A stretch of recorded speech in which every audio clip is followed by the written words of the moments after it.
There's no more Black History Month. We start by declaring Black Future Month. Black Future Month. Black Future Month. Black Future Month. This is the future. Okay, this is the Kingtif Network. I'm your host, Kingtif. This is a special event. This is a special segment, episode, whatever you want to call it. This is something special we wanted to do for Black History Month. I have the lovely, and I'm going to let her, because she is a podcaster herself. Oh my goodness. I am Rusty. I'm Podcast Bae. You know, I be podcasting sometimes when the school semester's not too hectic. That's facts. How's school going for you? Deep, heavy Negro spiritual sigh. I'm almost done. I got one semester left, so we out here. We out here. What are you studying? Communications is general, it's broad, and so with a podcast, like formerly I used to be like really, really heavy on like social issues and African American like studies. Like I used to, I rolled them out. Like I did like maybe like 13 heavy hitting episodes, just like back to back. Just I'm probably exaggerating. Maybe like 7 to 10 episodes just about like Black history and just like trying to correlate it with modern day social issues. So if I would talk about the medical industry and like how it relates to how Black doctors back then would find, you know, holistic options to heal each other during slavery and apothecaries and all types of stuff. That's just one of the many things I would talk about. I used to talk about an array of topics, but I eventually hit a ceiling just with the George Floyd and Breonna Taylor. Yeah. Those two situations made me just feel like just take a step back, because I started to see the ugly sides of social media, which is like how you would get blackballed just for having like hashtags related to Black issues and stuff. So I had to like take a step back of just like the focus of being Black issues, because I would see you get shadow banned. It's a lot of stuff. You get shadow banned. Yeah. Shaka Bars. That is a real thing. Yeah, Shaka Bars has 2 million followers, and he talks about, you know, he would just promote like Dr. Sebi and all these holistic options, all this good stuff, ideally for Black people.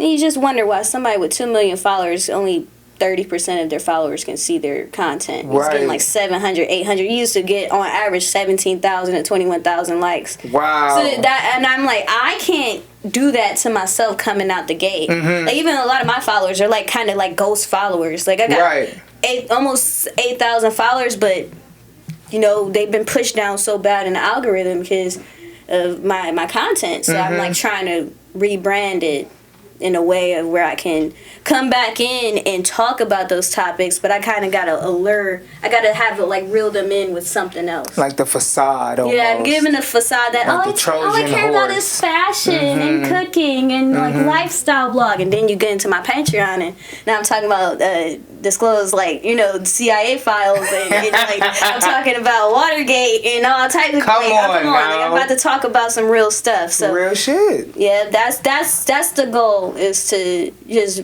bring them in with, I like care about this being cute, and then I'm gonna trick throw the the book system. at you. You gotta find a way, and I'll be open with it too, because they don't have, you know. This is my plan. Like, that's my plan. Like I'm going to school for the news. Like I was just posting on my story. Like journalism is a big thing.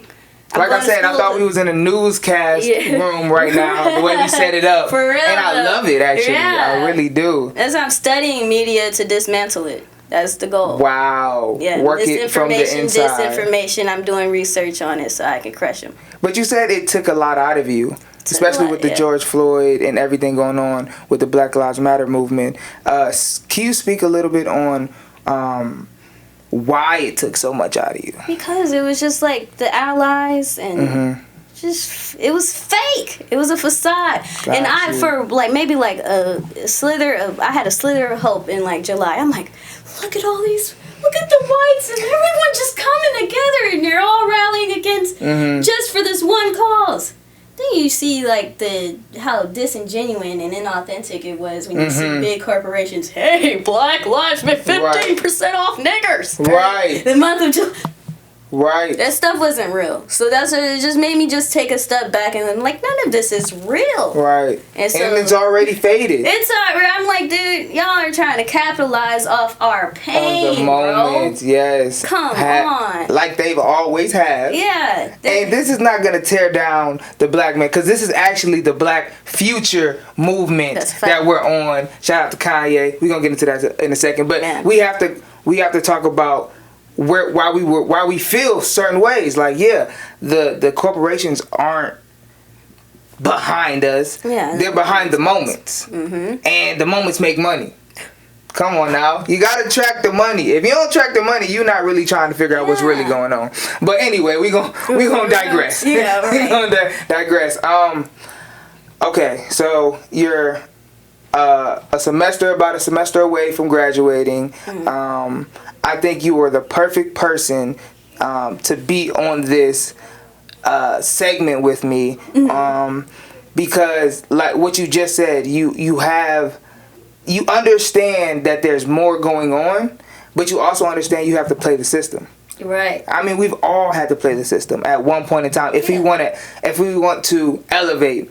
Why do you feel like, as black creatives, and I think this is great to talk about on Black History Month, as black creatives, we have to trick the system, we have to trick everybody, and then after we get 1,000, 100,000, 1 million followers, then they want to take it seriously? Why do you feel like why that is? You see what's happened with Tulsa, Oklahoma, and any type of thriving, anything that really is like black progression. As a black man, you have to talk about killing other niggas. If you're not talking about that, your shit's not gonna get played. Right. As a black woman, you gotta show skin. You gotta be out here acting wild, because that's gonna reel in as long as we can be ignorant, that's what they're gonna fuck with. Any type of progression. That's why they scared of that. Is it too early to start talking about one of my most influential people? That's why Dave Chappelle is the hardest nigga out here. He's my favorite because he was able to be cool with Kanye too. It's like they maintain their coolness whilst bringing up serious, heavy hitting issues. So you gotta trick the system. Aaron McGruder, also one of the greats. When he was making his comics for the Boondocks in the beginning, it was white people didn't know how to respond to it. They thought it was just this radical black animator, but they're like, I don't know how to pinpoint it because he's making jokes about black people, real shit. Yeah. But like, how do we even put him in a box? And then once the Boondocks got a little too, progressive, that's when they was just like, all right, these niggas are having too much fun. Cut it. So, that's quick. So that's why it's like you have to trick the system, because if you come out on some progressive type stuff, and then we do it to each other. I'm not gonna lie. Like, shit, my dad probably was around in that era when the Cosby Show first came out. I don't know how appealing that was to black people, because when we got, we're talking about the same era that had like, Rich Porter and all, and like, niggas was slanging rocks and stuff. Don't nobody want to see no dude with sweaters on TV talking about higher education. Right. Like, we do it to each other. Like, a lot of times we don't really want to hear hippity hoppity, if you just get your education and get a good job. Nobody wants to hear that shit, especially with the shit that our people not youth. Through. Absolutely. So it's like, it reached a certain market. But until we start thinking, that's why we have to trick each other. Like, Boondocks, again, heavy situations. Yeah. But it appealed to the masses of black people. It appealed to black people who were, like, on their shit. It appealed to black people who in and out of jail. It appealed to everybody, because that's what making cool content is about. And that's what I started kind of getting boxed in, because, man, I was trying to look the part, too. I was wearing afros. People would tear me down on YouTube and stuff. They were like, who is she with this 30-inch hair? Like, who is she? She's wearing wigs and stuff. How is she going to be talking about black empowerment? And I'm like, wow. Okay, apparently I don't know anything about the blacks. I don't. Right. Which is completely false. Yeah, so a lot of times we pay attention to image. I'm sorry to cut you off, but we pay attention to image and how things come off. So back to, like, the Cosby thing, a lot of people was probably like, this shit is corny, because... Yes, initially, absolutely. But then it stands the test of time. Yeah, for sure. Why, though? I believe it's because it was built on foundation. Yeah. It was built on the foundation of this is what we're trying to get across to our people. Whether they're gonna get it now or 20 years from now, we're gonna stick with this. And I believe that was executed successfully, and that's why they still run them to this day, because it is and it was one of the only representations of a black family. Yeah. At the time when you really only seen one parent households, or you only were around one parent households, or that's what they wanted to depict, that every black man in America was running from their kids. Exactly. You know, I think that was a moment in time, and I think it got bigger over time, because like with anything, we tend to push the good down initially, and then when we realize, oh, this was good, now we want to celebrate it 20 years from now and tell all our kids, oh, this is what you should be looking at, this is what you should be looking at. But I wasn't looking at this. Right. And then it becomes this conflict of, you're telling me something that you didn't do. Yeah. I mean, like, why would I listen to you? Why was Baby Boy played, like, religiously? Every on BET. Yeah. It's like Aaron McGruder had his gripes about BET. It was like the funniest episode where it was like them sitting at it was like a board meeting, and it was just talking about, like, this episode actually got pulled off air. Did it really? It was so real. Okay. I encourage anybody, like, to fuck with this episode, because basically he was talking about, you know, just evil, like, it's not ignorant enough. Pull it. Anything about progression with black people is like, pull it. Yeah. Because we can't have too much of that. No, we can't. It's so this is Black History Month. Okay. 2022. February 2022, but it's Black History Month every month. Yeah, for sure. This is, and I want to get the name right, this is We Are the Black Future with Podcast Bay and Kingtif. Thank you so much for being here. I know we just kind of ran into it, but this is what we do. I mean, we run into it. Why not? Because I think that's the most organic you can get it if you just have that real conversational piece. Even though we want to have, you know, a little bit of structure, but not too much. So, with that being said, you spoke on your two. You didn't speak on them, but you said their names. We're going to give y'all cultural black innovators, and we both have 5. So who are your 5? Alright, so there's Dave Chappelle, there's Issa Rae, Aaron McGruder, there's Snoop Dogg. That's a cold ass thing. And let me see. We got our girl Cierra Boyd, local Cleveland artist. I can't pop my shit without talking about her. Factual. So with that being said, those are gonna be our. Now this is the entertainment edition. So I've been trying to convince her to do this a little bit every month, so we can get different topics of black innovators that are pushing their industry forward, because that's important. Not just in February, but in March, April, May. You know, every month, it's very important to highlight, you know, at least a couple that we know are moving, because like I spoke to you about, I think a couple days ago, we rarely get praised while we're in the midst. Right? We rarely get any praise while we're actually making history, because most of the time people don't even know. People don't know that you're actually creating history. So then it's 20 years plus. If they make it that far, especially as black people, if we make it that far, then we get our celebrations, then we get our books, then we get our flowers. But I think this is so important as two of us who are trying to come up in the media space to acknowledge the fact that we have people we've been looking up to for the last 5-10 years that are still doing it at a high level and are making moves that are changing the landscape. For sure. Because, you know, it just is not, every year is different. Something new is just, it's amazing, right? Yeah. So, 4 of my 5 right now are Charlamagne the God. Shout out Charlamagne the God, of course. Kevin Hart. If anybody knows me, knows you know, everything Kevin Hart do, I'm gonna check it out. I don't care what people say. I'm gonna check it out. That's for sure. Zendaya. Gotta shout out Zendaya because of how seamlessly she moves through and creates her own worlds. But we're going to get into that. And then Nick Cannon is my fourth. And I'm going to hold on to my fifth one just for a little later. Okay. But Nick Cannon is my fourth because, you know, that's Nick Cannon. Even though he cannot make music. And I don't know why he just dropped that song. But he just dropped something? He did. Oh no. Oh gosh. But it's not about that. It's the fact that he has been able to fight not only the good fight, but fight for our people and continue to grow as a host, as everything I would want to be, a actor, host, producer, executive, you know what, a businessman, an intellectual, somebody who can speak well and be spoken well about. Yeah. So all of my people have different things that inspire me of why I follow their careers. But yeah.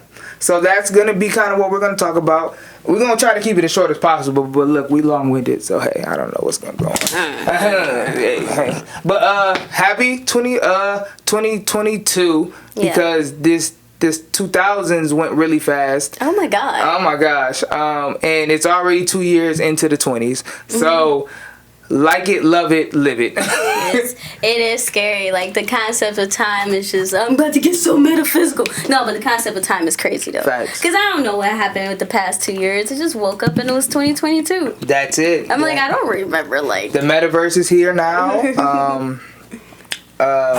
Yeah, it's a lot going crazy. On. Down to 2's about to drop. It's a lot going on. And can't nobody be on my mama album.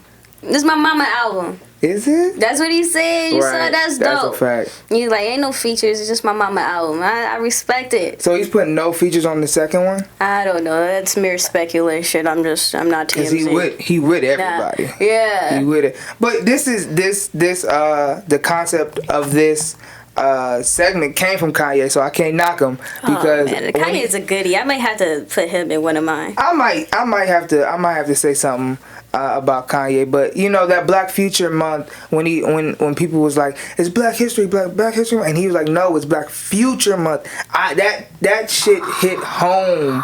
That shit hit home.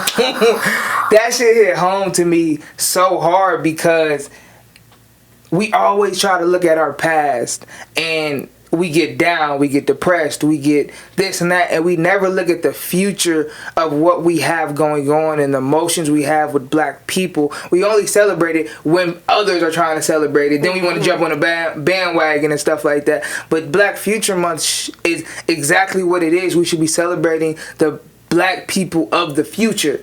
You know what I'm saying? So that's what this is about. Yeah. Okay. So who is your first one? Who do you want to talk about first? All right. Dave Chappelle.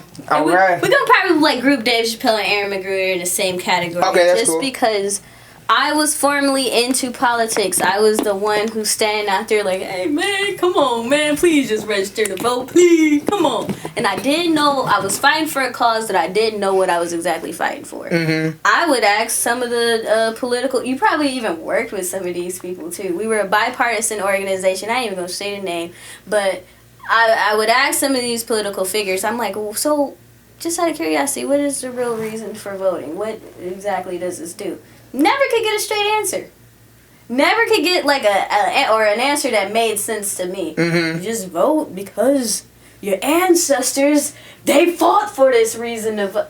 Bro, that's let me debunk that for like 5 seconds. So you mean to tell me they blood, sweat, and tears? The people who built this country, my ancestors, right? Mm-hmm. They blood, sweat, and tears to build to vote, fight for the right to vote.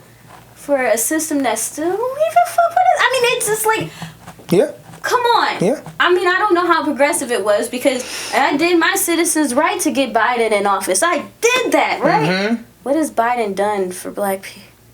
No. Crickets. So what was Dave Chappelle talking about like in 2004? Mm-hmm. The fuck Bush did? Kanye said Bush don't like Black. These people don't care about the progression for Black people. Right. You know, and I'm not to be. I'm just saying, like, no, the Asian hate bill. Fuck 'em. The Asian hate bill. They signed that with impunity. 5 seconds down. All the shit that Black people done went through. Come on now, this is why I brought it. I'm telling you. The anti-hate bill. Come on now. Can get anything? Huh? Mm. So when I would ask these questions, again, these very like these answers is just like in circles. I couldn't get a straight answer.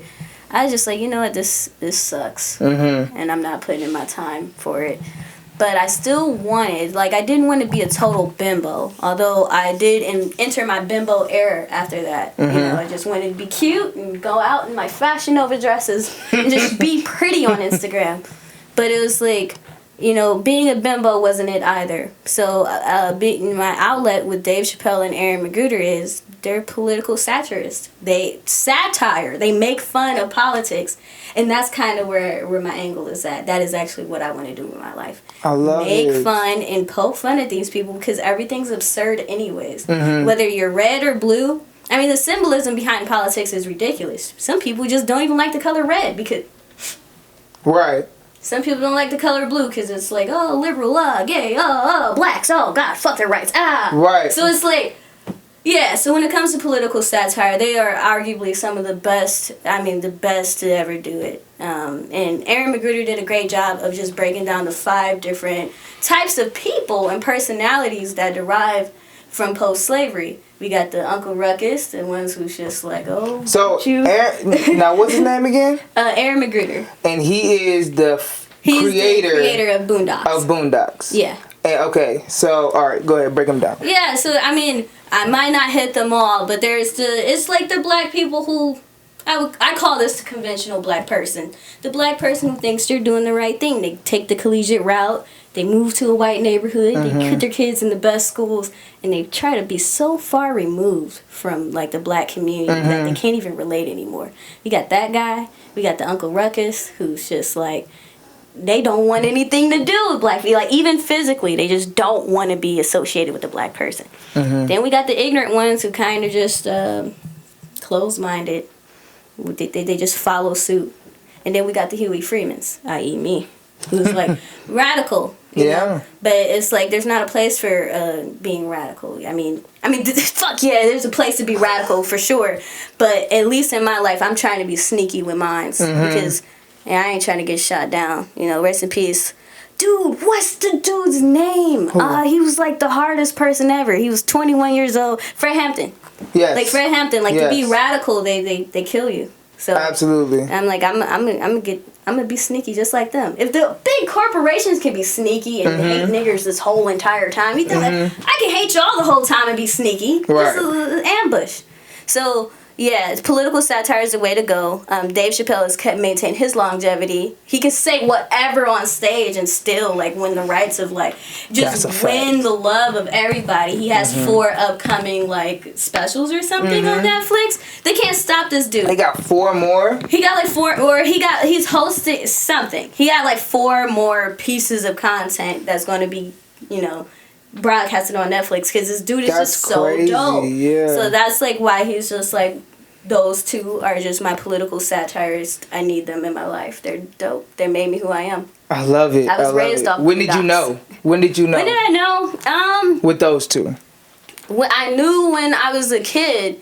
Same with Family Guy. Family Guy is not a black show, but it was like anything that can make kids be like, laugh and they don't even know why they're laughing and it was just like they laugh at stereotypes. They laugh at like some of the Family Guy stereotypes is like it sting, but it's like it's kind of true. So it's like that's why it hurts. So like that's why satire is such a beautiful form of communication to me. That's like the most beautiful way to deliver anything because it's like it's kind of true.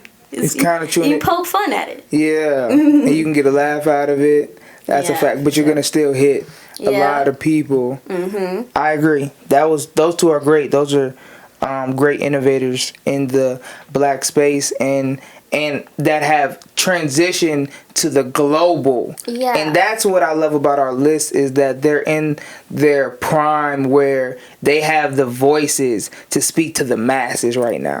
That's what it is. It's about speaking to the masses because I can make content all day about what happened with all these African, historical figures and stuff. But you can only find that stuff if you're looking for it. But if you reel somebody in with other things, that's how you get them to listen to you. So that's why they did it in the most artful, awesome way. Absolutely, absolutely. And I think that goes with my first guy, Charlamagne the God. I think he does that just as well as anybody.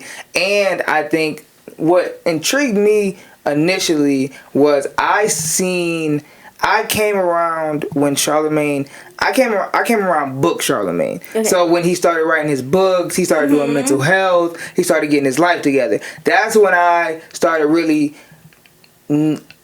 understanding media and watching it like on a clockwork basis. So a lot of the stuff they would bring back up about him, whether it was just his antics when he was younger, it always showed me growth as a person. And that's what I look for, because you can't be the same. If you're the same person that you were at 10 years ago when you started this, I don't know how. Right. I was 2 months in and I was a completely different person. So it was like, okay, he actually took the time to grow as a person. Not only grow, but expand, take risk, and do it on his terms.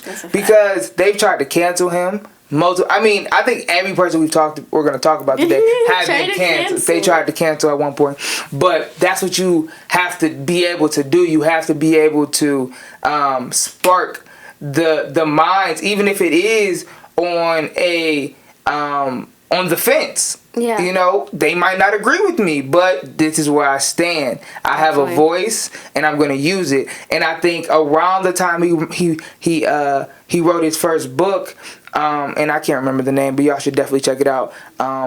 I think Black Privilege. Black Privilege. I read that one. Yes, and it was a New York Times bestseller. And we're not talking about accolades, because we could be talking about accolades with these people all day, but it's the impact that the accolades coming from. You know what I'm saying? Like what they really mean after you get these awards. Man, reading Black Privilege, I think it was that book, because I read Black Privilege and the book about anxiety. My mind's that was the second book. Yep. I read both, and it was just like, it's deep how you can because Charlemagne the God was definitely winning. He's still top 10 for me. His dude's dope. And it's a lot of new people though. Bro, he's so raw. But it's just some of the things that we need creators, because some of the things that people can relate to is just the smallest things. My dad's not huge on football, but Charlamagne would talk about how his dad was into the Cowboys and stuff. And so I speak to my customers, because I work at a telecommunications company. Got you. But it's so I have to bond with my customers on Sundays about sports and stuff, and I'd be like, oh, what do old black men like? The Cowboys. And then I was because he was talking about, and that's one small little microscopic part of his book. There's so much I learned. So it's it was just the relatability. He's one hell of an author, because I swear to God, when he talk about being in Monk's Corner and stuff, he just really just he brought you to Monk's Corner, right? And that's how I felt, because I'm from a small town. I don't know if people understand. I love Cleveland. I've been over here. I've been in Cleveland 13 plus years, but I was born and raised in Ravenna, Ohio, which is a small town, and I can relate to the roads that's just nothing, and it's just green and pastures, and it's just you just keep walking. That's insane. So I can relate to a lot of his story, and I think the deals he has been able to make. So not only has he been on a syndicated radio station for over 10 years now, he has been able to leverage that to create a podcasting network that hosts some of the biggest podcasts in the world right now, which is called The Black Effect, which has EYL, which is Earn Your Leisure. It has 85 South Show, and this is just strictly 85 South? Yes, and this is just strictly audio. He understood his lane and he attacked it, and he was able to partner with some of the biggest brands, iHeart, iHeartRadio, Audible, and leverage everything he's been able to do on the radio into $1 million deals. That's literally my goal in life, to be able to leverage whatever I'm great at into not just monetary but influence, and be able to make things happen and make moves that frankly, a normal person couldn't make, because I put the time in and the effort into being good at this talent, and I was able to leverage that. So that's what I love about him, is he understands that, okay, I'm good at radio. That's what I do. I've been considered one of the best, whatever. What else can I leverage this thing with? See, and that's dope. And that's what Charlamagne the God, like, with, you know, he had been called out for, like, misogyny and how he would treat female guests and all that stuff. But to be fair, and I know the feminists are going to tear my head off, but it is a product of the times. Like, I mean, we are talking about the era when, like, I feel like shit didn't even get real until Rick Ross was like, put Molly in her champagne, she didn't even know it. But until then, it was literally, that was the culture. And I feel like people be capped sometimes. That's why with the canceling people, what cancel culture ultimately boils down to is, I'm not, like, it's almost like trying to dehumanize the person who's speaking. You pull up these old ugly tweets that someone said. I mean, our thoughts, not everyone are going to hit. Like, I don't know how many, I forgot the number, but how many thoughts we have throughout the day. But not all of them are going to be perfect for media. Perfect. Right. For, like, especially if you're on something every single day that's live, you're gonna mess up. You're not gonna mess up. And that's actually what deterred me from ever wanting to do something like Breakfast Club. Really? Yeah, because I'm like, dude, I mean, I had a moment, I had a real cringy phase back in like March 2021 where I thought Kevin Samuels was right. I had a fucked up, when you think, I did. Wow. You know? But I was just talking to my friend, she's a feminist, former feminist, and what I feel like you have to do to even relate, if you're a true researcher, you almost have to veer off and wander all the way to the realms of the thing you hate, learn about it, and then get out of there. Yeah. And that's what I did with politics. That's what my friend did with feminism. She was like a radical feminist, and then she's like, wait a minute, this doesn't really coincide with what black women are trying to do. She's like completely backed off from it. So it's like, with the Kevin Samuels cringy moment I had, I was like, because I had a begging question. I'm like, why is it like black women have this and that going on? Then I realized Kevin Samuels is a crock of shit, but I had to learn. I had to learn and see like what that stuff was. So I can't imagine being Charlamagne or DJ Envy or Angela Yee, who's like every day your thoughts being put out in the media, and God forbid if they change, that is there forever, and these people can pull up these receipts. But the thing that Charlamagne has, Dave Chappelle has, Kanye has, a lot of people have, is they don't care. Right? You can't care what these people think. Especially if you're in media. Somebody on a subway in New York, they just like, they're on a train talking about this person's canceled. There is someone literally masturbating next to you, bro. You have more things to worry about while you're on the subway train, but you're about to cancel like a celebrity right now? Hey, look up. Like, you about to get robbed. You're about to get robbed. So look up first. They're trying to sell you some AirPods and put a bracelet on your wrist, and you're working, and you're like late for school, but you about to cancel some celebrity? But you about to try to cancel a celebrity. Like, you have bigger things to worry about. You got rent to pay. That's a fact. Baby daddy ain't even calling you right now. Wow. Okay. So that's what it's like. I'm trying to adopt that, like, not caring type of like way, but you don't want to be emotionless either. Yeah, don't want to be emotionless, and that's hard. That's a hard balance. That's a hard balance. See, that's what, it's a realm of people that should be canceled, and that's where we talk about the whites. You know, there's like save that energy for like Harvey Weinstein or people who's actually causing harm. But people who say things, I feel like there should be more leverage, because freedom of speech. Right. I thought our great founding fathers already created that construct of like freedom of speech. Of course, you can't say anything hurtful, like absolutely hurtful, but you know, I feel like there's multiple truths in all things, and that's why, like with Charlamagne, he's a pretty controversial character, but you can't knock his growth. Absolutely. And he's growing. Absolutely. Like, he doesn't promote that. I would hate if he was still promoting what he was promoting back 10 years ago. It wouldn't make sense today. It wouldn't make sense. And since you did your second one, I just transitioned into my second one, which is Kevin Hart. And it works perfectly because they actually have a partnership with Audible together, Charlamagne the God and Kevin Hart. And I've been following both of them separately, but for them to come together on a business deal just speaks to what I've already been thinking. And it's that great minds think alike, and like-minded people have to stay around each other. For sure. Whether it's the deal's going to work this year or 5 years from now, let's still keep the rapport.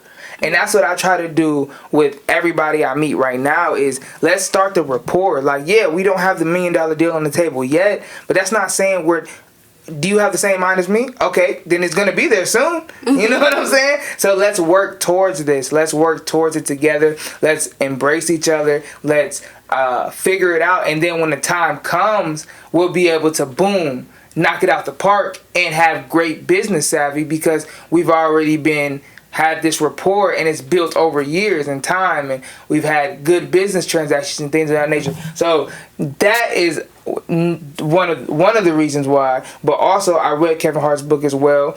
Laugh at, I don't remember. But anyway, he had the puppies on there. He had the puppies on there. But it was the story of his life, and it basically broke down how much he had to hustle to make it. And it goes to, it relates again back to my story of I had to fight for everything I've ever gotten, everything I've ever wanted to do. Nobody was like, yeah, you could definitely do that. Or, yeah, I'm going to give you this opportunity and that opportunity and that opportunity. And even if you fuck up, I'll give you another one. It was like, no, if you fuck up, you're out of here and I'm never going to see you again because I didn't want you to do this in the first place. That was the attitude I was receiving my whole life until I would prove them wrong. Now they're my best friend. And I think Kevin Hart mastered that. And I think that's why he's a little bit of an asshole. But you got to understand, it's like when you fight, and when you work so hard and people want to come to you at the end of it and be like, oh, pat you on the back. I don't want those. I don't want those pats on the back. I don't want none of that. I want to continue to have these opportunities. And if I'm not able to create these opportunities with you anymore, let's move forward. Let's move on. Thanks. Have a good day. And I think that's what Kevin Hart does very well. It's never bad blood. It's business. And I'm going to grow. So if you're not going to grow with me, I understand, but I can't stay here. Yeah. And that's what ever since he got on, that's what he's been on, is I'm growing. Are you coming? Yeah. Are you gonna, because I'm a double back and we can do it. He's doing the Real Husbands of Hollywood all over again after 7 years. And Really? he's 10 times bigger than he was when he first did it. So now he has a better deal on the table. Mm-hmm. He has the same cast, but that's because that cast that did it first believed in him the first time. Yeah. You know what I'm saying? You can't think, okay, I'm not the guy. And when you get around the guy, you act funny. And then 10 years down the line, you think he's going to double back and give you another opportunity. Like, he was the guy back then. He's still the guy now, and he's still giving you opportunities, just like Nick Cannon, just like Charlamagne the God, just like any, you know what I'm saying? And I think that's really what it's about, building the relationships and letting the relationship develop itself into something bigger than we thought possible. Monetarily, of course, but impact. I always look at the impact. How did this impact the generation that's coming next? And I think all their moves shows that they are ready to impact generation after generation after generation. I'll never forget the interview they did at the interview Kevin Hart did at the Breakfast Club, and this is how I'll finish out Kevin Hart. He said, and this is before he had the Heartbeat Productions, but he was already speaking on it. Yeah. He was already speaking on it, and he said, I met Jay-Z, and I was like, I didn't care about the albums or what. I want to be in the room when you're talking about the $100 million.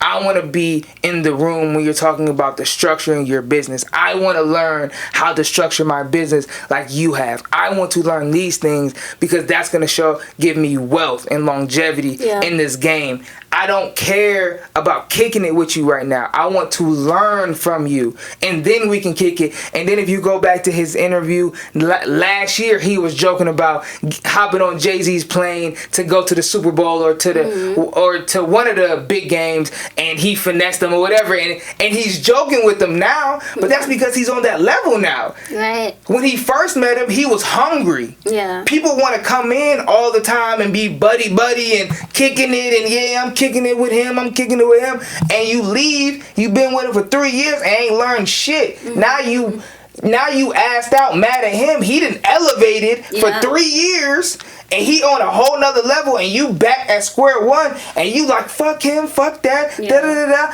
But it's like, that's your fault. And that's the thing about networking. Like, it's a misconception with, like, you know, you want to rub elbows with these prominent figures. They doing this, they doing that. But if you're not willing to put in some work, like, those people, they can identify and get you out of there real quick. They're gonna see like you just trying to take advantage, or you know, like, you're just here for a clout or whatever is the reason. Meek Mill had a similar situation. A lot of people, I can imagine. That's why I feel like I'm gonna be successful, only because I can empathize with people who got millions of dollars more than me, because I realize life is more than monetary. Right. It's about shit. You have $1 million, you ain't got no real friends around you. Right. All vultures just sitting at this table. Your birthday coming up, and they're just all like, right? So it's like, I have empathy because, like, shit, at least I ain't got nothing. Anybody who genuinely liked me or taking a chance on me, it knows, like, oh, maybe she has something to genuinely offer. Right. Instead of, well, maybe I get to go to that party and I can see Travis Scott there. And I can brush, brush your shoulders. Yeah, like, what? So, and forget the whole night. Right. Because you're so drunk. That's what's about Didn't even tell him your name. Literally. So that's what networking is all about. It's about building genuine relationships as opposed to just trying to get on. You're trying to get on, fizzles out quickly, you'll be out of here in a week. And that's the problem a lot of black entrepreneurs have. Put me on. Did you let me get on? You gotta work, bro. You gotta work. What are you bringing to the table? What are you offering? I was and we'll go on to our next one because I go deep. There you go. You sure you should? No, I'm good. I'm good. I think we got a good pace. Snoop Dogg. Snoop Dogg, the legend. Like, Snoop Dogg's my favorite rapper's favorite rapper. You know, because I love Snoop Dogg because what he promotes. My dad actually hates Snoop Dogg. Really? No, he doesn't hate. No. Don't you put that smart on my name. No, but my dad. Don't you do that. Like most conservative people, they wouldn't want your kids listening to a dude who talks about smoking weed all day. Right. So it's like, he done flipped it though. He done flipped. Bro does German commercials. He's broadcast, like, he launched himself into movie markets. Come on now. He got his own cannabis type stuff going. Yeah. Oh, absolutely. There's like so much stuff he done marketed and capitalized off of. And he put people on. He put Wiz, like, so Wiz is like next. So it's like Wiz. Longevity. For sure. And they did Mac and Devin Goes to High School, like that. I'm waiting on 2. Like, come I'm waiting on 2. I already had plans for my graduation, like, thread. I'm gonna put that Mac and Devin graduation, like, okay. And I'm like, yeah. No, but like, Snoop Dogg is awesome. Most parents don't take a liking to him, but he was like, I just appreciate when you can branch into other markets, because if you want to be a brand, if you want to grow, you have to do multiple things. And you can take that and apply that to anybody you know who's successful. Jay-Z, people listen to his music, never probably worn Rockaware. Right. All the stuff he didn't create. Right. Or people wore his clothes, but they never listened to his music. Same with Rihanna, Savage Fenty. Her makeup is there, and people never listen to her makeup. Right. They never, never listen to her music, but they wear makeup. Same with Kanye. I never had a pair of Yeezys, but I do think the Graduation album is the dopest, and I would like to get some Yeezys and listen to his music.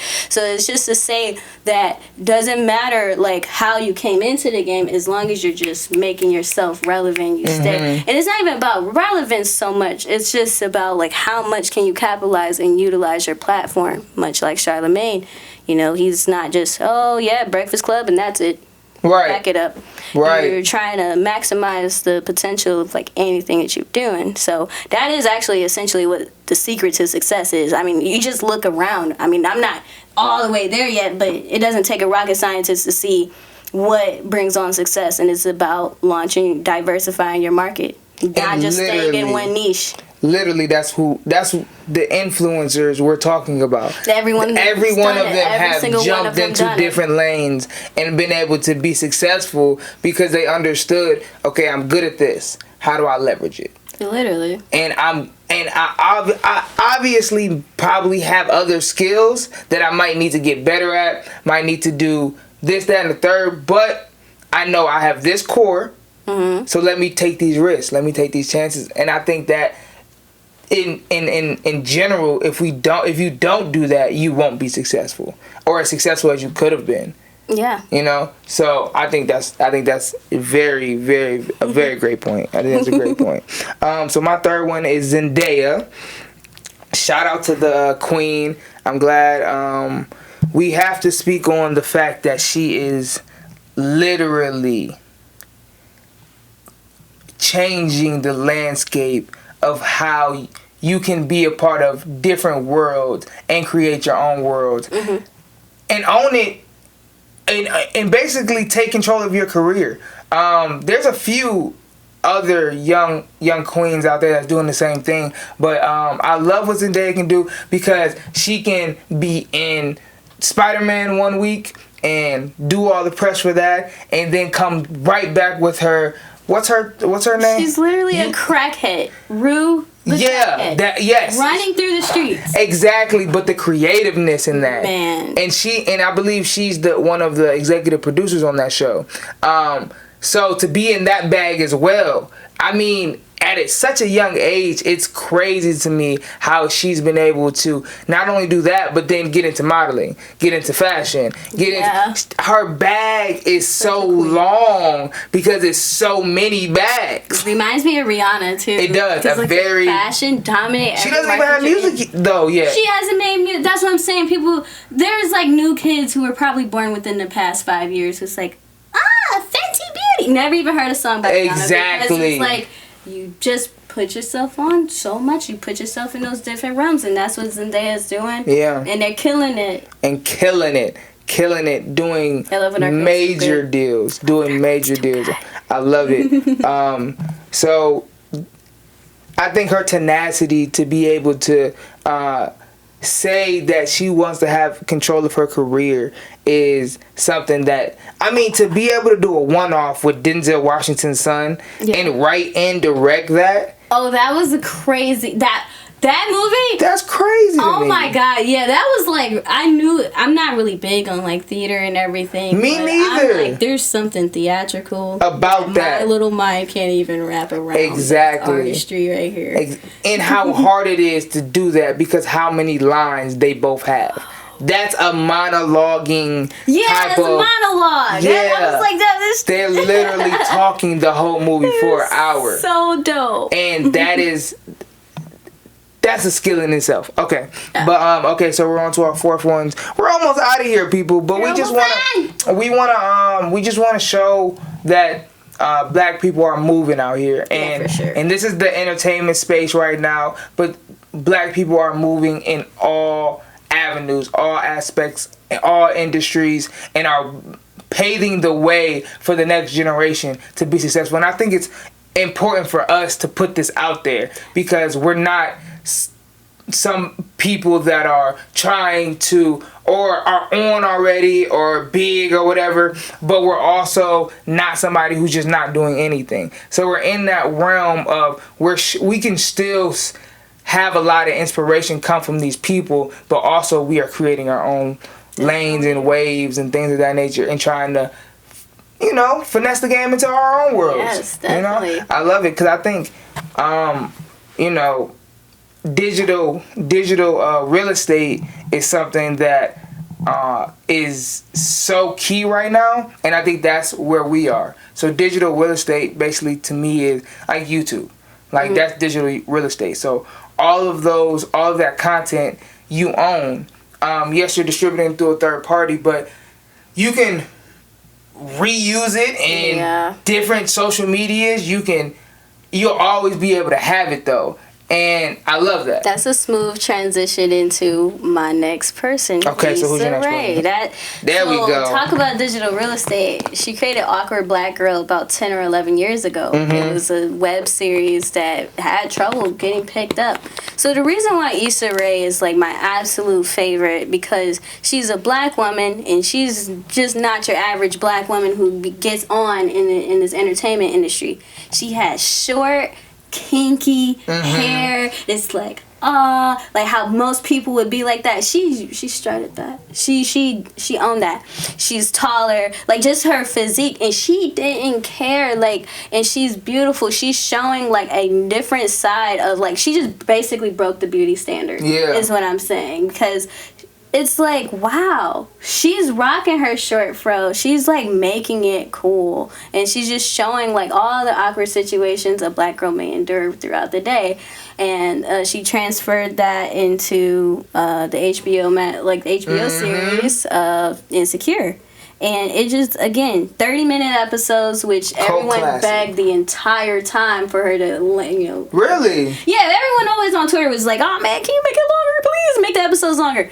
But, like, we look forward to Insecure Days just like we look forward to Euphoria Sundays now. People don't go to church anymore. We just have Euphoria Sunday and Sunday football. Right. But, yeah, definitely, like, Insecure, it just showed the many different sides and avenues of black people and black creativity. Because you think about it showed it was just so realistic and authentic. Because of course maybe what was off-putting about the Cosby Show is it was hippity hoppity, hey, black, well, everybody's not into being collegiate and everything. Insecure showed Molly, the lawyer, who's her best friend, Issa, who had trouble with her career mobility and upwards, her progression, her bum-ass boyfriend who couldn't find a job. It just shows so many realms of black people and the black experience, because that's what it's all about. Yeah. Sometimes shows miss the marker when they try to make it too black and progressive. Right. It drops off and it starts to...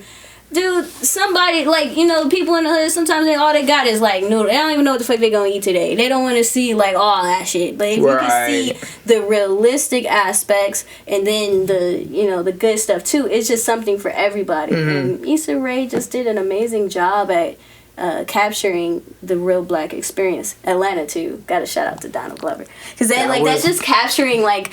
Also on HBO, it's like they're capturing the black experience in an authentic way, not the, I mean, I get it. It's good to try to promote, like, black excellence by all means.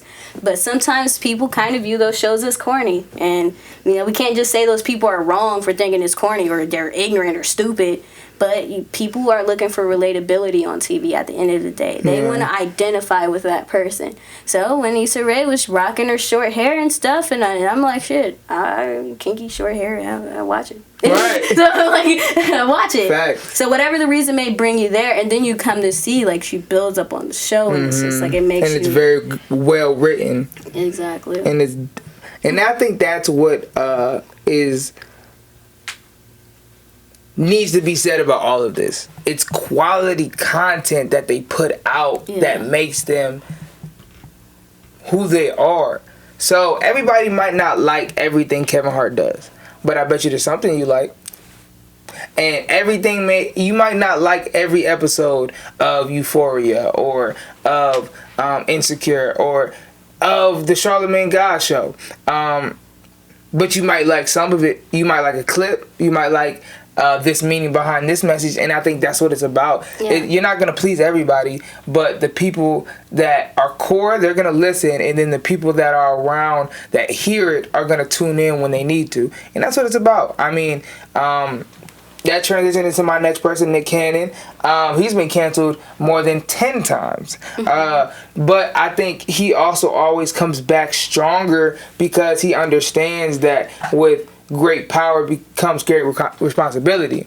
And he has a following that's going to keep him accountable for his actions and what he says. So I don't think he ever runs from it. And I think that's something that I can relate to, is that he never really runs from anything that he's going through. He attacks it, whether it's they cancel why am I going blank? But Wildin' Out. They cancel Wildin' Out, or they try to cancel his other radio show, and 3 months, 4 months later, he gets Wildin' Out back, and he starts a new TV show. So it's like those bounce backs are what I love about Nick Cannon. And then, not to mention, he's never going to stop making movies, writing, directing, and acting. He's not going to stop making music, even though we all want you to. It's okay, but I mean, PSA. Look, do what you got to do though. Get that expression out of there, whatever. But he's always going to spread the message of you can do anything if you're willing to work. For sure. And I think that is the epitome of success to me, is work, work, work. Let the work speak for itself. Definitely. And I think that's what what he shows, and why he's so successful, why he can be the host of The Mask, why he can also do low budget movies, but then he can also do high movies. He can also do a Drink Champs. You know what I'm saying? When they wanna keep him on the quote unquote white side of everything, and he's doing morning TV. But it's like he's been able to find that balance, and I think that is so key for us as black people. I'm a nigga, okay? I love being black. I love everything that being black not necessarily stands for, but what comes with being black. I love the strip club. I love hip hop. I love everything that encompasses, the culture. That's what I grew up in. That's what I grew up around, and that's what I always wanted to be around as well. I believe even if I was a different race, I'd be like, oh, I like that. But it's just, I love our culture. I love how much They do too. They do. Everybody does. But that's because we don't give a fuck what nobody cares about.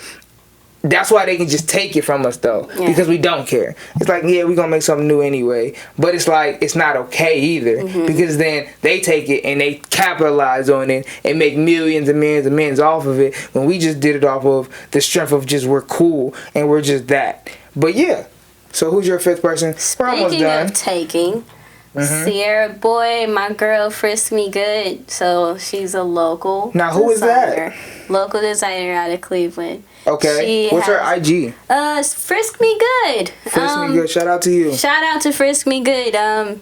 She had some people just wear designs. You guys ever heard of Cardi B? Oh shit. Sweetie. Whoa. Avril Lavigne, she got the what? She got in Frisk Me Good, like her design ended up in Bazaar magazine. Oh my god, New York fashion. Very fancy. We're getting into the fashion industry. Oh my gosh. But the thing that I have gripes about when it comes to what's going on in the fashion community is it's easily stolen. And in this digital age, just following Sierra and just seeing what's going on. 13,000 likes on a page. It was like some brand. It was like some Asian woman wearing a replica of one of her designs. Because what Sierra is most known for is her ability to repurpose sneakers and turn it into a vest or some type of what's it called, a bustier or something. It's something called a corset. She makes these sneaker corsets, and so ended up in these really high fashion magazines, but people still have no remorse for stealing design ideas and stuff. So that's like one of the things she's going through, and I would love to touch base when we eventually interview her, of just like dealing with like what that's like. It's coming, and it's like, I wonder what that experience is like. It's really unfortunate, because here's this black girl who's made her way. She's paving her way out of whatever situation she was in. She's putting people on through fashion shows. She has these models that she's putting on everything. She's trying to pave her way out of this, and they're stealing her design ideas. So it's interesting how you brought up the point of stealing, because that's what they do with us. They try to steal. But we're not here to win the validation of them people any fucking way. That's a fact. You can replicate all you want, but none of the replications I've seen is fucking with the real thing. Right. Because it's like the hours and work that Cierra would put into these brand, like these designs is just amazing. And that's why Cardi B is hitting. Like, that's why these people are wearing her stuff, not the replications, because they know that's not the real stuff. Mm-hmm. So it's always good. Now I'm seeing how bad it is for knockoffs, because when you knock things off, it's just horrible. Right. You know, I thought I hit the money when I went to New York and found some Damier Louis V wallets and stuff. But I don't care. They can be replicated because they got enough money. But don't steal from local black owned. I'm just playing. I guess it's wrong to replicate from anybody. But that for the first time, just knowing my friend personally is like getting affected by that, it hurt me, you know? So now I finally have an understanding of how bad it is when people steal and replicate, because you see it done to your own person, you know, your own people. It's like, oh man. Right. That's a fact. Yeah, but all in all, she was doing some great work in the community and stuff, just like putting people on and getting herself up out out her situation. So it's dope. That's amazing. Shout out to her. Can't wait to get you on here. It'll be amazing conversation we both have with her, and that's more details than y'all need to know right now. Yeah. But my last and final person of influence. Will, and you said his name actually, but Donald Glover, because of a lot of things. So, if you look at my list, you'll see that these group of people started somewhere, and now they have been able to create a whole empire. So, with that being said, Donald Glover was one of the first people I realized what was happening in real time. So, he's the reason why I want to do a special, because he's not a comedian, but he did a full special because he wanted to do a full special. You know what I'm saying? Like, he does things because he wanted to do it, and he put the effort in to make it happen. He was writing for 30 Rock. And also was part of one of the biggest, Community. He was one of the, cult classics. And not only as an actor, and he blossomed into a very big supporting role in that. But then he created Atlanta. Then he not only in all of these times, he was still creating this music side of him, Childish Gambino, and it was a whole different avenue of, a lot of people try to do two things. So they try to be actors and musicians. They try to be, like you see a lot of sports athletes try to be rappers or something like that. He was really it's crazy because it's like I seen this and it was like Kanye's it's like his documentary that dropped. He was this big time Grammy Award winning producer, and nobody gave a damn about his music as a rapper. He would literally be in the building as a multi-Grammy Award winning producer, and he would play a song and they'd be like, dude, like, stop playing the song. Like, we're not trying to hear this from you. And it's like, that shows how much of a box they want to put you in, even when that box is a great box to be in. Who wouldn't want to be a Grammy Award winning producer? But if that's not the only thing you have strived out to be and strive to become, you're limiting me now. Jamie Foxx just stuck with, that's another one I could have had in my list. What if he just stuck with music? Then Django, which is like my dad's favorite movie, would it never happen? Like, exactly. that's the things. Like, exactly. It's just like, you have to do other things, even if they don't want you to. And especially when they don't want to, they don't want you to, because that's what's going to solidify your foundation when you actually make it. Because I see it all the time, like, people let other people stop them. But the people who don't let them stop them have the most confidence, but they also help the most people. Yeah.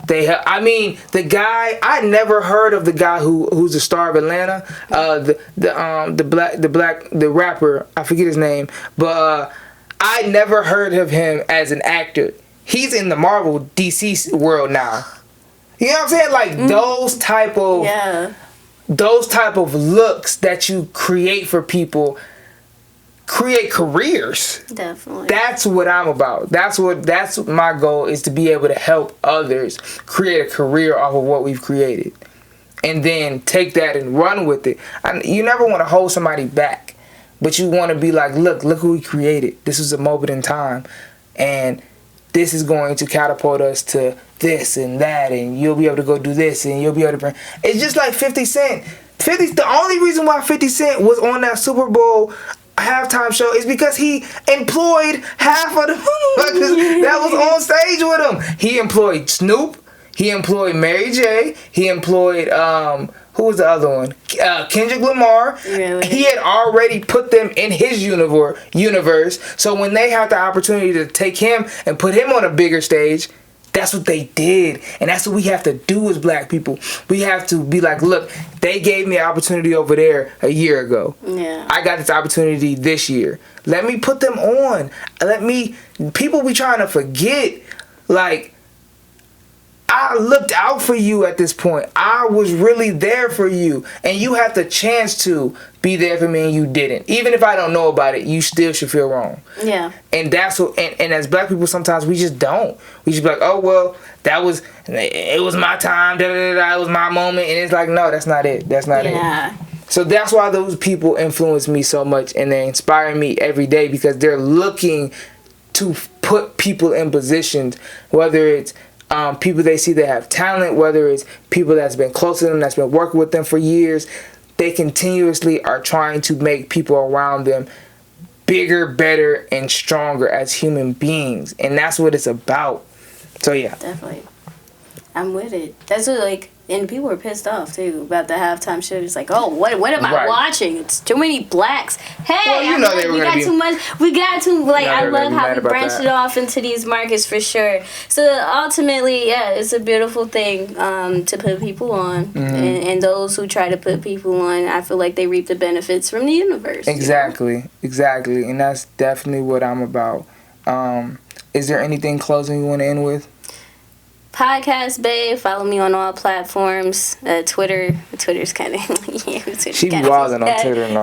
Yeah, follow me on all platforms for political satire. I have some interesting takes on Mr. Joe Biden and everybody. So yeah, you guys mess with the brand. I also Chef Bae. I be doing a lot of cooking on TikTok. She definitely can cook. She definitely can cook. So thanks for supporting, guys. Awesome. Again, this is Kingtif. This is the Kingtif Network. This is We Are the Black Future. I don't know if I said that right, but We Are the Black Future with Podcast Bae and Kingtif. Thank you again. We out of here. Bye. This is the future.